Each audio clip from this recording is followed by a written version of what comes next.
Retour sur le plateau de Polytech TV à Polytech Horizon 2013 pour une émission recyclage et valorisation proposée par l'association Pro Recyclage.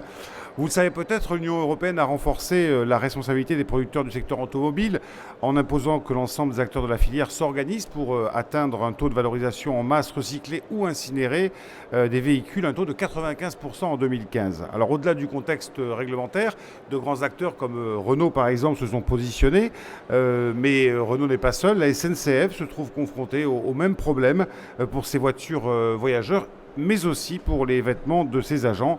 C'est ainsi qu'avec d'autres, et on y reviendra, est né le projet Valtex. Valtex pour valorisation mousse et textile en isolant recyclable labellisé. Et c'est ce projet-là que nous allons évoquer dans cette émission. Sachez qu'en deuxième partie d'émission, ou en dernière partie d'émission, nous évoquerons le rapprochement entre Pro Recyclage et Auré, un moment important qui sera annoncé officiellement aujourd'hui sur le plateau de Polytech TV. Je vous présente mes invités. À ma droite, j'ai Tony Gallone qui est responsable industriel Renault Environnement. Michel Lopez de la direction développement durable de la SNCF. Juste à mes côtés, Jérôme Marciou qui est directeur général d'ITEC Lyon, une école d'ingénieurs. Et puis à ses côtés, Benoît Laurent qui est responsable technologie de Federal Mogul Systems Protection. Oui, puisque Federal Mogul a pas mal d'activités. Alors on va, si vous voulez bien, commencer par présenter l'association Pro Recyclage. Qui veut, Monsieur Gallone, Monsieur Lopez? Donc l'association Pro Recyclage c'est une association qui a été créée il y a un certain nombre d'années. On travaille sur un certain nombre de matières. Le but de cette association, c'est de faire savoir les pratiques dans différents domaines. C'est aussi faire en sorte de fédérer un certain nombre d'acteurs industriels, notamment des PME.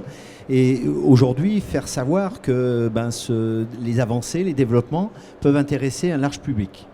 Donc aujourd'hui, cette association a un certain nombre de moyens à développer des produits, met en ligne un certain nombre de pratiques au travers d'un web collaboratif pour permettre aux partenaires de certains projets qui ont été développés de pouvoir discuter, échanger sur un certain nombre de documents et faire en sorte que ce web collaboratif soit beaucoup plus étendu aujourd'hui grâce à une branche qui s'appelle le web informatif qui permet de répondre à un large public de tout internaute, à tout niveau, justement pour pouvoir permettre de mieux comprendre ce que représente la matière recyclée et quels sont les développements possibles avec cette matière, ces matières. Par le prisme métier et filière, très opérationnel. C'est pour ça d'ailleurs que vous êtes là avec la SNCF pour nous parler du projet Valtex. Alors peut-être que Michel Lopez peut nous développer un peu le projet Valtex. Vous avez amené avec vous différents exemples, différentes illustrations. Oui, alors c'est vrai que la SNCF dans le projet Valtex est tout à fait concernée du fait que nous avons des gisements qui sont sur le matériel ferroviaire que nous allons démanteler, donc à savoir les mousses et les tissus issus des sièges et des rideaux, mais aussi les uniformes des agents. Donc c'est plus de 38 000 agents qui sont donc dotés d'uniformes, ce qui représente des gisements relativement conséquents. J'ai devant moi une des vestes qui était celle de l'escale il y a environ 6 ans et vous pouvez voir ici un feutre qui est réalisé à partir de ce même type de veste. Donc vous avez le produit que les agents avaient et vous avez le feutre expérimental que nous avons mis au point avec les industriels et qui montre comment est-ce que l'on peut transformer un vêtement en fin de vie en feutre vers l'utilisation finale de l'isolant, l'acoustique que nous allons mettre au point donc avec les industriels. Alors justement, ce qui est non pas original, mais ce qu'il faut souligner, c'est que de grands groupes, la SNCF, Renault, se sont associés avec différents acteurs. Alors peut-être pouvez-vous nous présenter les acteurs que vous avez. Alors ce sont deux parmi d'autres, il y en a d'autres, qui vous accompagnent dans cette démarche. Alors nous avons entre autres l'ITEC de Lyon. Côté SNCF, nous avons des étudiants de l'ITEC chez nous depuis donc 3 ans, puisque c'est une école spécialisée dans le textile.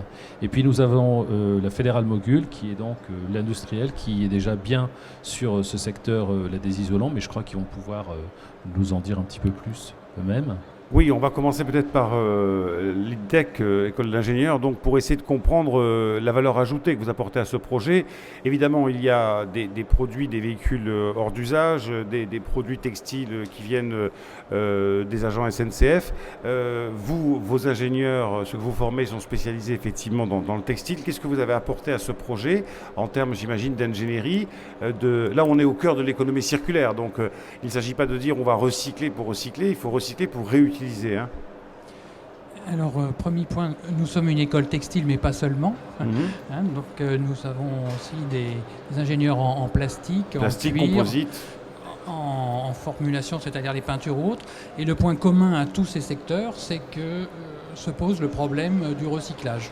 Aujourd'hui, on parle beaucoup de recyclage des plastiques, mais la filière a du mal à se mettre en place par faute de débouchés. Donc, il est évident qu'un des enjeux pour nous et pour le développement de nos matériaux dans le futur, c'est de leur donner une deuxième vie, être capable de rentrer dans l'économie circulaire, parce que les matériaux, j'allais dire, concurrents, qui sont minéraux, qui sont le verre, eux, se recyclent. Donc il est absolument indispensable que nos matériaux dits organiques soient recyclés dans les années qui viennent. Alors qu'est-ce que vous avez apporté en fait à ce projet ? Ce qu'on apporte, nous, c'est l'expertise textile. Nous avons sur le projet Valtex Textile et Mousse. Donc nous amenons des moyens d'analyse, de laboratoire, pour vérifier la nature, la compatibilité, éventuellement la propreté parfois des échantillons, parce que ça c'est un point important quand on parle de recyclage, pas que de recyclage d'ailleurs. Et nous apportons aussi des forces vives qui sont nos étudiants, qui sont aujourd'hui extrêmement concernés par ces thématiques de développement durable, et dans nos milieux, c'est la chimie biosourcée d'une part et le recyclage d'autre part. Donc nous utilisons ces projets pour modifier nos cursus et permettre à nos jeunes de se préparer à rentrer dans les entreprises, et c'est déjà le cas à travers les partenaires du projet. Oui, parce qu'au-delà effectivement de l'ingénierie du recyclage, si je peux me permettre la formule, il y a aussi tout l'enjeu, je dirais, emploi, puisque vos sociétés aujourd'hui ont besoin d'intégrer, et je signale au passage que je crois avant-hier, le 2 décembre, la SNCF a voté la politique économie circulaire, c'est important de le dire. Absolument. Oui, absolument, et c'est une date très très importante pour nous, puisque maintenant nous allons pouvoir sur l'année prochaine mettre en place l'économie circulaire au sein des activités SNCF et avec les partenaires industriels.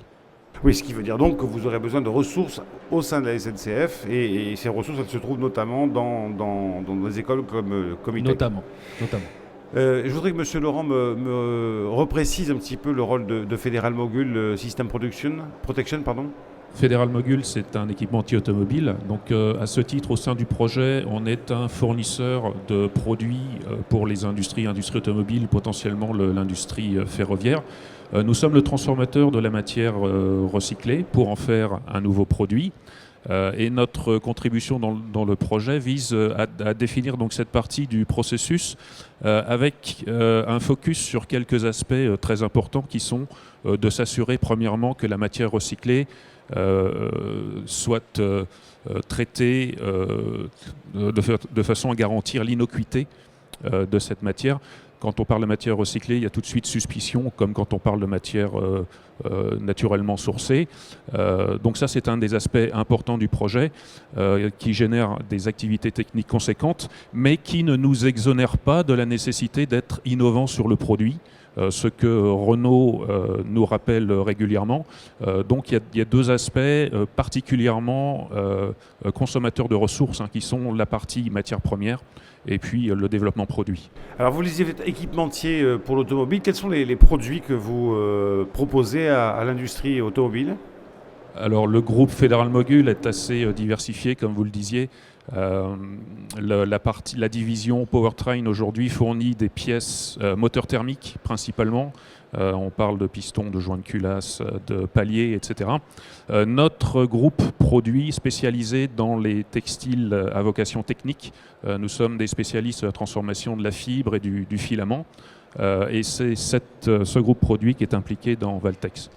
Donc, si vous l'avez tous compris, et pour recadrer les choses, on a ici deux grands groupes, la SNCF, Renault, une école d'ingénieurs qui apporte son savoir-faire et qui, accessoirement, peut aussi apporter des ressources aux entreprises qui sont engagées dans le projet Valtex et qui seront engagées au fur et à mesure dans ce genre de projet. Et puis, Fédéral Mogul, eh bien, fournit, équipe les industriels de l'automobile et reprend de la matière, sous certaines conditions, vous l'avez bien exprimé, pour effectivement réutiliser cette matière. Alors je voudrais, pour encore une fois bien fixer les esprits, qu'on parle de volume et d'enjeu.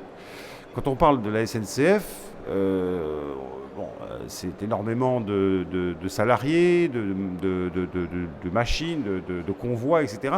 On est sur quelle échelle, pour comprendre? On a environ 38 000 agents donc, qui sont dotés de vêtements et qui ont des renouvellements annuels. Donc ça représente des volumes annuels importants. On les estime à plusieurs, en gros entre 10 et 20 tonnes annuelles en moyenne, que l'on pourrait récupérer. Mais comme tous les grands donneurs d'ordre public, la grande difficulté dans ces entreprises-là, c'est que souvent les tenues sont aux agents.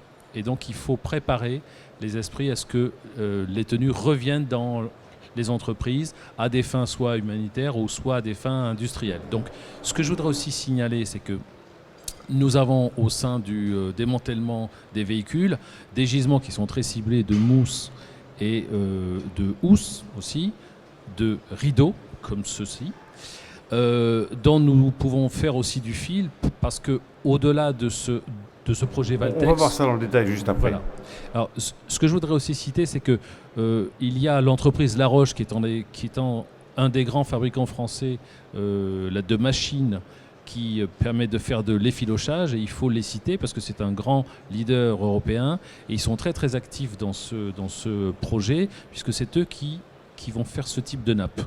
Donc nous, en termes de volume, c'est à la fois plus de 3000 rames voyageurs qu'il va falloir démanteler dans les 10 années qui viennent, donc avec des volumes de mousse et de housse importants.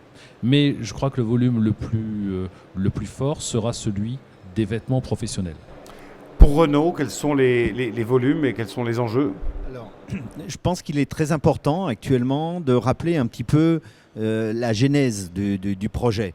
Il faut savoir qu'on a un cadrage pour Renault et notamment un terme qu'il faut rappeler qui s'appelle le véhicule hors d'usage ou fin de vie.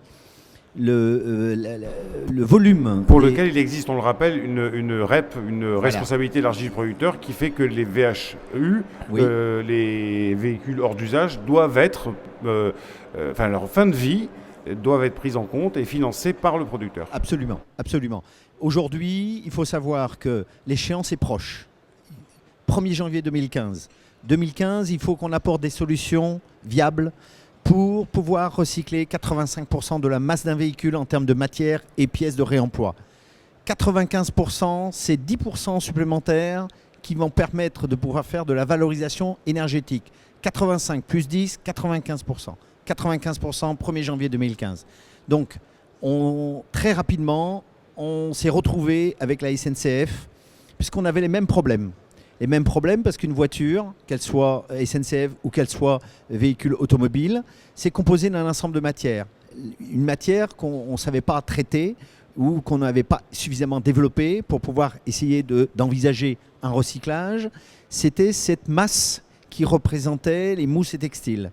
Donc c'est pour ça qu'on s'est retrouvé au sein de cette table pour vous dire, voilà, on a la même préoccupation, il faut qu'on fasse quelque chose, il faut qu'on s'entoure d'un certain nombre de partenaires. On a eu l'aide, bien heureusement, de l'ADEME en termes de cofinancement. Également, et je salue très fort le Conseil régional Haute-Normandie qui a cru à notre projet et qui nous a aussi financé pour essayer d'imaginer ce que peut être demain la logistique, parce qu'il faut l'organiser. Donc, pour bien comprendre, le Conseil régional de Normandie s'est positionné pour recevoir sur son territoire. Non, pas exactement. Non. Pourquoi le Conseil régional de Normandie alors abrite dans sa circonscription une école d'ingénieurs qui est spécialisée dans les études logistiques. D'accord. Donc, par ce biais-là, et sachant qu'on avait déjà travaillé sur une autre type de matière, on les a sollicités pour envisager de développer des sujets d'études sur la question logistique et comment demain, ce mouvement logistique de transport de matière peut être beaucoup plus efficace qu'elle l'est aujourd'hui en France. Alors on voit bien sûr que c'est la réglementation qui pousse un petit peu les usages, mais elle est faite pour ça également. Mais on voit aussi par le dynamisme et sans flagornerie que vous affichez, on s'était vu sur Lyon l'an dernier, que vous avez vraiment pris le sujet à bras-le-corps. Et on va maintenant montrer quelques exemples bien concrets. Alors messieurs, n'hésitez pas à intervenir les uns après les autres. Peut-être, Monsieur Lopez, par quoi peut-on commencer pour essayer d'illustrer effectivement ce que vous recyclez, alors que ce soit provenant de la SNCF, provenant de chez Renault? Alors, je vous ai Passez-les-moi, je vais les montrer à la caméra. Je vous ai déjà montré donc la veste d'origine et le feutre tel qu'il a été réalisé. Dans les voitures... Ce feutre, il va servir à quoi? À des mousses, par exemple? Ce feutre, c'est à titre expérimental, mais c'est pour voir comment est-ce que cette matière réagit lorsqu'on va l'incorporer avec des mélanges de mousse. Et donc, nous avons tout un tas d'échantillons que nous n'avons pas amenés, mais qui sont une sorte de mix entre de la mousse, entre des vestes, entre des fibres différentes, pour arriver à trouver la recette magique qui va finalement faire l'isolon définitif, qui lui sera donc labellisé ensuite. Nous avons des produits un petit peu plus spécifiques, comme ces rideaux que nous avons là dans les rames, la corail, qui sont faits à partir de textiles chlorofibre, donc avec une résistance au feu très forte. Donc soit nous pouvons les utiliser dans ce type d'isolant, ou soit nous pouvons les utiliser pour refaire un fil recyclé, le polyester. C'est une des autres filières sur laquelle nous sommes aussi. Et puis vous avez là tout un tas d'échantillons qui proviennent de produits soit automobiles, soit des sièges, sièges de train, sièges de VHU. Vous avez un sac qui est un peu plus spécifique avec Les sièges Moncorgé. Moncorgé, c'est Gabin, non? Moncorgé, c'est donc un transformateur, un effilocheur. Qui s'appelle Moncorgé. Voilà, et qui est présent sur le salon et que nous allions. Et puis nous avons aussi des airbags ici. Ici, là.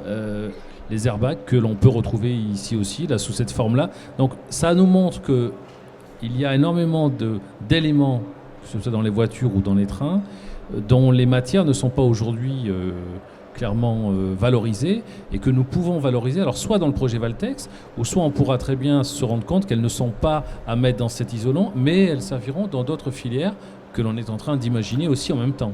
Monsieur Laurent, sur ces textiles qui, j'ai bien compris, peuvent vous revenir. Qu'est-ce qu'on peut dire en termes de, bien sûr, vous parlez d'innocuité, en termes de qualité pour leur donner une seconde vie? Alors, on peut dire que ces quelques échantillons que vous avez ici sont des démonstrateurs de l'état actuel du projet Valtex. Vous avez un absorbant acoustique réalisé à partir d'airbags, quelques autres ici réalisés à partir de ceintures de sécurité, d'autres effilochés textiles automobiles ou de vêtements professionnels, y compris de la SNCF. Ce sont des démonstrateurs qui, en l'état, sont qualifiables et montables sur véhicule. C'est-à-dire qu'aujourd'hui, on pourrait utiliser ces produits en série sur véhicule. Ils sont déjà qualifiés tant en termes fonctionnels que réglementaires. Ce n'est pas la solution ultime et le projet vise à améliorer et à faire un mélange des différents gisements disponibles. Mais dans l'état actuel du projet, on est aujourd'hui prêt à alimenter la filière automobile. Moi, je souhaiterais préciser une petite chose, puisque sans la présence de certains acteurs, notamment les centres VHU en France, rien ne serait possible en état. C'est-à-dire qu'aujourd'hui, la collaboration a été étroite avec l'entreprise Indra SAS, qui est un gestionnaire distributeur, filiale du groupe Renault et de Cita, du groupe Suez Environnement, qui permet, sur les VHU, de pouvoir fixer un petit peu les matières souhaitées qu'il faut démonter, parce qu'il va bien falloir les démonter sur ces véhicules. Donc on a travaillé sur deux plans, ce qui était accessible facilement et ce qui était difficilement accessible. Donc on s'est fixé la priorité aujourd'hui d'aller récupérer ce qui est facilement accessible. Et avec l'entreprise La Roche, nous avons travaillé sur ce traitement de ces matières pour faire en sorte que demain, ces matières que vous avez devant les yeux peuvent devenir ou avoir un sens industriel. Donc, et le fait de passer à l'étape que précisait Benoît est quand même très important parce que c'est comme une recette de cuisine, une recette de pâtisserie. Vous allez associer un certain nombre de matières entre elles et faire en sorte que ces matières puissent rejoindre la filière fournisseur, c'est-à-dire avec des spécifications techniques, avec des caractérisations à élaborer, avec des résultats. Oui, ce qu'on appelle les matériaux à cycle de vie amélioré, quoi. C'est-à-dire qu'on a effectivement, et là je vais me tourner vers M. Marcillou, c'est effectivement le travail de génie du recyclage, si on peut dire ça comme ça, qui va pouvoir effectivement définir comment un produit va être, pour reprendre des termes assez connus, la matière première, secondaire. Voilà, donc il y a tout un cadre effectivement qui doit être posé pour être sûr qu'on peut utiliser ces matériaux et leur redonner une nouvelle vie. Alors, il y a un cadre technique, vous avez raison, hein, on a parlé de chlorofibre, on a parlé de polyester, on a des mélanges polyester-coton. Est-ce que tout ça modifie les caractéristiques du produit? Est-ce que, en fonction de la vie précédente de l'automobile ou de la voiture SNCF, dans quel état sont-ils? État physique, état bactériologique, voilà. Donc ça, ce sont des aspects techniques qu'on est en train de maîtriser. Mais sur un projet de recyclage, si l'on veut aller trop loin dans la spécificité, il faut se poser la question de la valeur ajoutée. Et ça, c'est vraiment un point capital. Si on ne met pas en place une chaîne avec à la fin un produit à valeur ajoutée, eh bien, c'est pas tellement la peine de travailler en amont parce qu'on ne sera jamais capable de supporter le coût des opérations en amont. Donc, ça, c'est aussi un aspect très important de Valtex, peut-être même le plus important, parce qu'on voit bien les technologies sont connues, des filochages, de fabrication de non-tissés, la caractérisation que je viens de décrire, on sait la faire, mais la viabilité économique de la filière, c'est un des points qu'il faut travailler. En tête, oui. Et c'est elle qui va finalement donner un petit peu le degré de sophistication qu'on va poursuivre. Oui, là, alors, on rentre effectivement dans la viabilité du modèle économique. Je voudrais qu'on dise quelques mots quand même sur le volet social de cette démarche d'économie circulaire, parce que, vous l'avez dit, il y a les centres VHU, il y a toutes les infrastructures logistiques, toute la recherche, la réutilisation par un producteur. Est-ce que vous arrivez à évaluer, alors je sais que ma question est un petit peu difficile, mais à évaluer ce que ça pourrait, à terme, au-delà des 95% de 2015, à terme créer et générer comme emploi et comme, je dirais, activité? Alors, notre démarche doit aboutir à deux positions très fermes. Premièrement, c'est de positionner, Benoît pourra en parler après, positionner un produit avec des caractéristiques techniques, voire innovantes. C'est-à-dire permettre de mettre sur le marché aujourd'hui un produit qui peut avoir des propriétés comme la densité, beaucoup plus légère, pour répondre au cahier des charges Renault. Nos véhicules aujourd'hui demandent à maigrir en termes de poids, donc il faut que toutes les fonctions de la voiture puissent se réduire également. Donc premièrement, la qualité technique au-delà des spécificités acoustiques, résistance au feu, cohésion, moisissure, toxicologie, etc. Donc ça, et en plus un gage énorme qui est l'allègement. Deuxièmement, on a commencé à travailler avec l'ensemble des acteurs pour essayer d'imaginer que représenterait la chaîne de valeur. La chaîne de valeur, c'est on prend tout l'ensemble des acteurs, que ce soit des détenteurs en termes de démontabilité, transport, transformation, utilisation, etc., pour faire en sorte que le produit puisse se positionner égal ou inférieur au prix actuel.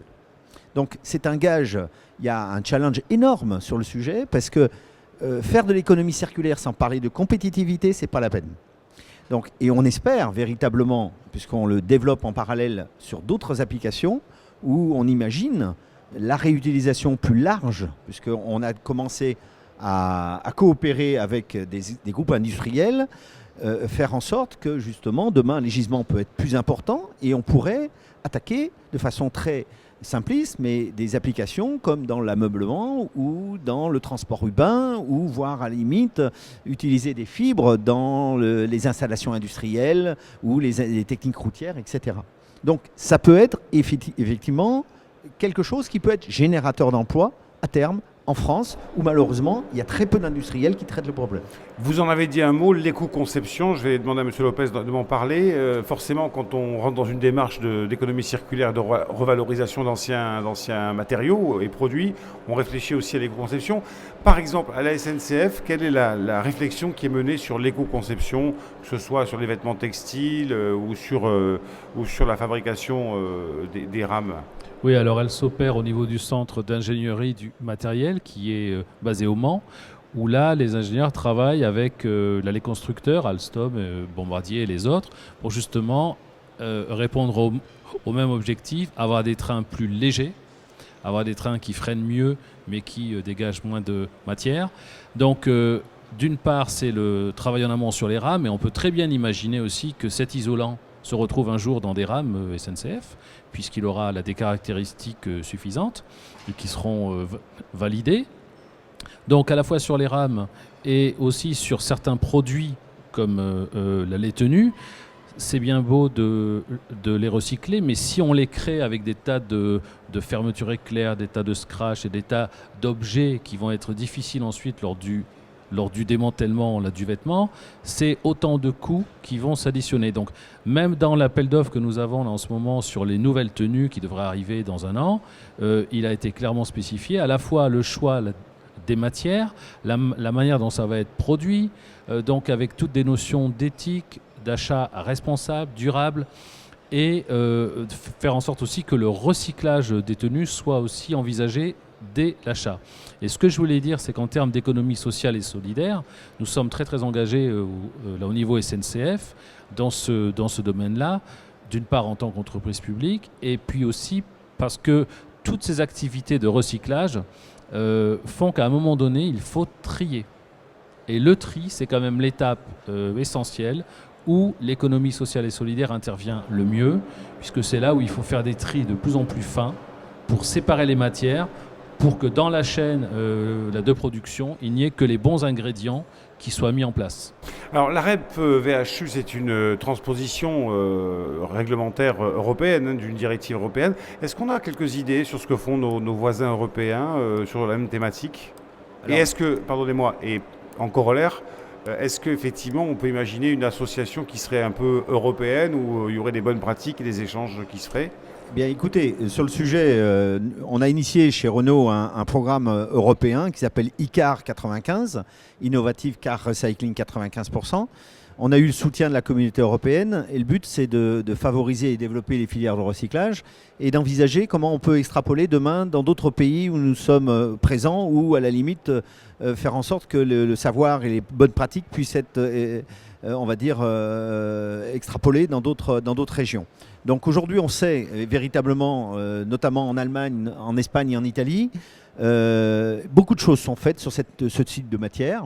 Il y a des industries, surtout en Espagne, des industriels qui ont travaillé depuis une dizaine d'années sur le sujet, qui récupèrent des rebuts de fabrication et qui utilisent ces matériaux transformés pour de l'isolation bâtiment. Donc c'est quelque chose qui n'est pas en développement, qui est effectif et qui est industriel aujourd'hui. L'industriel que vous êtes, Fédéral Mogul, par rapport à ce qu'on vient de dire, sur effectivement, alors on va reprendre sur le modèle économique, sur le volet social, sur le benchmark qu'on peut faire avec d'autres pays européens, sur lesquels vous êtes aussi positionné. Oui, alors le cœur du projet, c'est l'économie circulaire, dont les bénéfices environnementaux sont globaux, bien entendu, mais dont les bénéfices économiques et sociétaux sont territoriaux. On parle du territoire. L'enjeu ici, c'est de conserver le contrôle de la matière, spécifiquement des intrants techniques, ce qu'on appelle les intrants techniques quand on parle d'économie circulaire, de façon à pouvoir les réutiliser et les réutiliser au maximum, ce qui nécessite l'utilisation d'outils comme la conception durable, et que cette utilisation d'outils se fasse de façon collaborative. C'est ensemble, avec des acteurs motivés comme au sein du projet Valtex, que nous réussirons à lever ces verrous et à garantir que ce qui peut retourner à la biosphère y retourne de façon sensée et que tous les intrants techniques et tous les matériaux dont on parle aujourd'hui soient réutilisés au maximum. Oui, allez-y. Je voudrais ajouter quelque chose que, bon, on a un petit peu occulté parce qu'on n'a pas développé. Je pense qu'aujourd'hui, en termes de projet collaboratif, c'est la première fois où on vise une labellisation du produit fini. Ça veut dire, c'est quoi une labellisation? On s'est associé avec un groupe qui s'appelle EcoCert, qui aujourd'hui avait l'habitude de travailler sur des produits alimentaires, des produits d'élevage, des produits de l'agriculture, etc.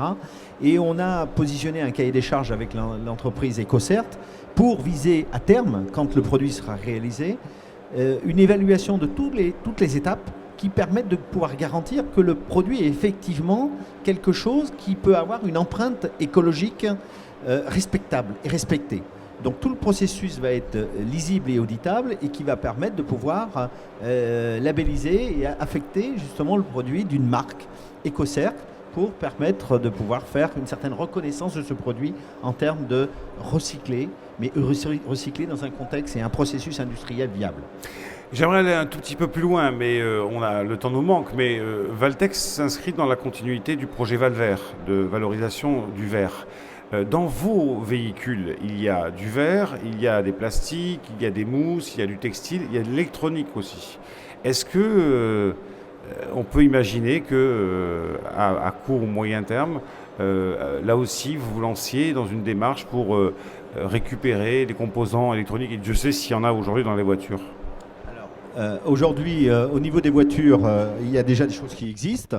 Il faut savoir que Renault n'a pas démarré le recyclage l'année dernière.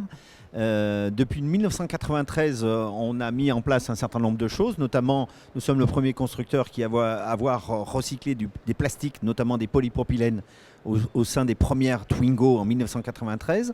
Aujourd'hui, on est parti de 3 à 4%.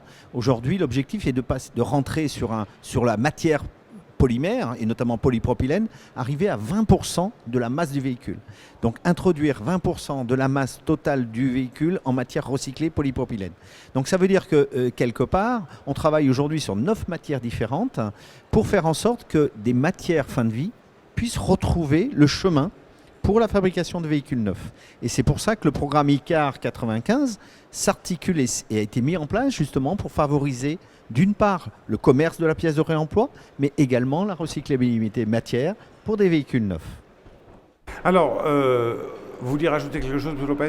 Oui, je voulais dire que dans ce même état d'esprit, nous sommes en train là, de travailler ensemble avec Renault pour voir comment est-ce que les matières que nous produisons dans l'Anotechnicentre pourraient servir et pourraient rentrer dans la fabrication des véhicules, que ce soit des câbles en cuivre ou un certain nombre d'éléments de matière non ferreux, comme le cuivre, l'alu, etc. Et donc de mettre en place des systèmes de boucles courtes pour montrer que l'on peut créer de la valeur sur le territoire national entre deux entreprises qui finalement vont utiliser le déchet de l'un comme la ressource de l'autre. Donc ça, c'est quelque chose sur lequel nous sommes vraiment très très engagés. Changement de paradigme, comme on dit. Alors, on va terminer cette émission et je vais demander tout de suite à Patricia Savane, la présidente de l'association Auré, de venir se mettre peut-être face à Monsieur Lopez. Alors face, non pas en opposition, mais pour qu'ils puissent se voir tous les deux. Parce que je le disais au début de l'émission, vous nous annoncez aujourd'hui, non pas le rapprochement, le regroupement de deux associations pro-recyclage dont vous avez parlé tout à l'heure, et puis Auré. Patricia Savane, bonjour, bienvenue. Un mot d'abord d'Auré. Alors Auré, c'est une association qui existe depuis 20 ans, multi-acteurs, qui regroupe à la fois des collectivités locales et des entreprises. Et nous travaillons autour de 3 priorités qui sont l'économie et la biodiversité, l'économie circulaire et puis la RSE, affichage. Alors pourquoi annoncez-vous aujourd'hui, alors je crois qu'il y a eu une assemblée générale extraordinaire des deux structures qui a validé effectivement cette fusion-absorption, pourquoi ces deux associations se regroupent-elles ? Oui, alors nous, SNCF, nous sommes dans l'association Pro-Recyclage depuis 2010, représentée au CA.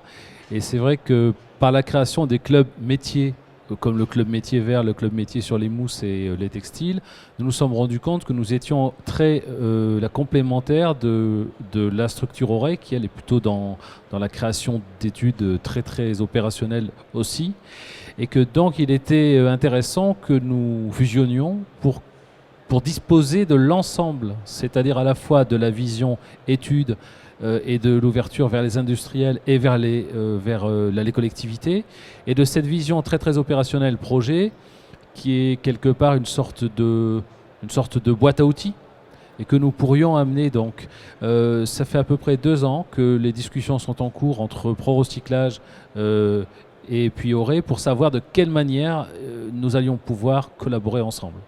Les membres d'Auray, on peut en citer quelques-uns, les plus connus. SNCF, Oui. déjà. Nous avons Qui est dans les deux qui est dans assos, les oui. deux. Nous avons LVMH, nous avons Veolia. Après, nous avons des bureaux d'études plus petits. Plus petits. Bureau d'études Indigo, quand même 200 salariés. Nous avons Utopie. Donc, c'est vraiment une association pluri-acteurs, multi-acteurs. Et c'est ce qui fait sa force, parce que les acteurs terrain croisent leurs points de vue et arrivent à trouver des solutions opérationnelles et pragmatiques. Et c'est en cela que le rapprochement entre Auray et ProRecyclage faisait complètement sens. Nous sommes non pas un think tank, nous sommes vraiment pour une dynamique environnementale au service des territoires. Et nous proposons des boîtes à outils à nos adhérents, et même aux non-adhérents d'ailleurs. Donc nous sommes tournés vers l'ensemble des acteurs qui veulent changer, comme vous le disiez tout à l'heure, le paradigme. Oui, et l'économie circulaire a été finalement une formidable opportunité de conjuguer vos talents, les métiers, les filières, et puis de l'autre côté, effectivement, tout le savoir-faire, ou tout le savoir, toutes les études et tout ce que vous livrez effectivement à vos adhérents. Donc cette fusion absorption, c'est pour quand? C'est pour maintenant? Ça y est, ça a été voté en Assemblée Générale Extraordinaire de Auray la semaine dernière, l'AGE de ProRecyclage en octobre. Donc le principe est acquis. Et c'est les adhérents de ProRecyclage qui deviendront adhérents d'Auray, c'est ça? D'accord. Donc, et en termes d'affichage, alors, pour comprendre, en termes d'affichage, c'est... En termes d'affichage, c'est très simple, parce que Auray, je vous disais tout à l'heure, on a 3 priorités. Dans la priorité économie circulaire, nous avons 3 entrées. Une entrée nouveau mode de production-consommation, donc là c'est l'éco-conception.